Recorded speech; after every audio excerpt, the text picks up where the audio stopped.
আসসালামু আলাইকুম। আমি doctor Sadia Sultana, attending consultant nephrology, এবার কেয়ার হাসপাতাল, চট্টগ্রাম থেকে বলছি।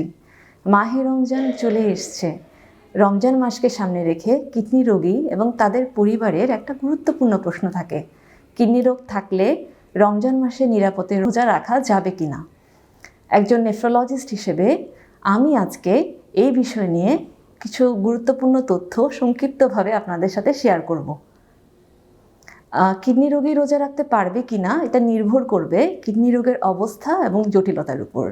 যেসব কিডনি রোগীদের কিডনি রোগ প্রাথমিক পর্যায়ে আছে, তার মানে স্টেজ 1 থেকে 3, আমি যদি সংখ্যায় বলতে যাই তাহলে সেরাম ক্রিয়েটিনিন 1.5 থেকে 2.5 মিলিগ্রাম/ডিএল এর মধ্যে, তার মানে সেরাম ক্রিয়েটিনিন স্বাভাবিকের কাছাকাছি বা একটু বেশি, এবং যাদের অন্য কোনো জটিলতা নেই তারা চিকিৎসকের পরামর্শ নিয়ে নিরাপদে রোজা রাখতে পারবেন।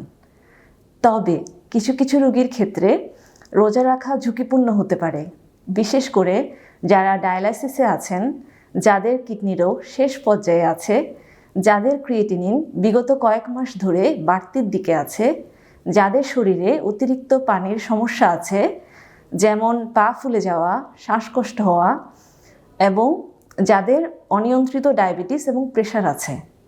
এই ধরনের রোগীদের ক্ষেত্রে রোজা রাখলে স্বাস্থ্য ঝুঁকি হতে পারে, অসুস্থ কিডনির উপর অতিরিক্ত চাপ পড়তে পারে এবং কিডনির কার্যক্ষমতা আরও খারাপ হতে পারে। তাই এই ধরনের রোগীদের ক্ষেত্রে রোজা রাখাটা স্বাস্থ্যের জন্য নিরাপদ না। আর যে সকল রোগী চিকিৎসকের পরামর্শ নিয়ে রোজা রাখবেন, তাদের জন্য কিছু গুরুত্বপূর্ণ বিষয় খেয়াল রাখতে হবে। বিশেষ করে ইফতার থেকে সেহরি পর্যন্ত ডাক্তারের পরামর্শ অনুযায়ী পরিমাণ মতো পানি পান করতে হবে।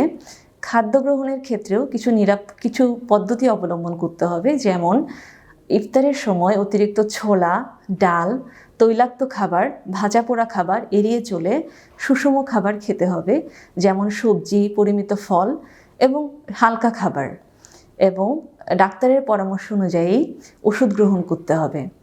রোজা রাখা অবস্থায় কোনো ধরনের খারাপ লাগলে, যেমন প্রস্রাব কমে গেলে, প্রস্রাব বন্ধ হয়ে গেলে কিংবা শ্বাসকষ্ট হলে রোজা ভেঙে দ্রুত চিকিৎসকের পরামর্শ নিতে হবে। একটি গুরুত্বপূর্ণ বিষয় হলো, ইসলাম আমাদের সাধ্য অনুযায়ী ইবাদত করার অনুমতি দিয়েছেন। তাই নিজের স্বাস্থ্যের কথা চিন্তা করে সঠিক সিদ্ধান্ত নিন। একজন চিকিৎসক হিসেবে আমার দায়িত্ব শুধু আপনাকে স্বাস্থ্যসেবা দেওয়া নয়, আপনাকে নিরাপদ রাখাও। তাই সঠিক সিদ্ধান্ত নিন, নিরাপদ থাকুন, সুস্থ থেকে মাহে রমজানের বরকত অর্জন করুন। রমজান মোবারক। আপনার কিডনির যত্ন নিন, কারণ সুস্থ কিডনি মানেই সুস্থ জীবন। আসসালামু আলাইকুম।